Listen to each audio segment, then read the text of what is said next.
Here we have the Lansinoh Wearable Pump. After sterilizing all your parts, you want to properly fit the diaphragm onto the flange disc. Then insert the disc into the cup.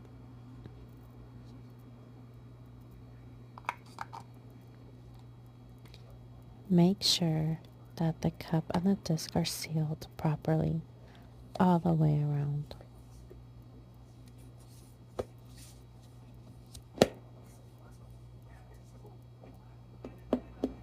Do this again for the other side.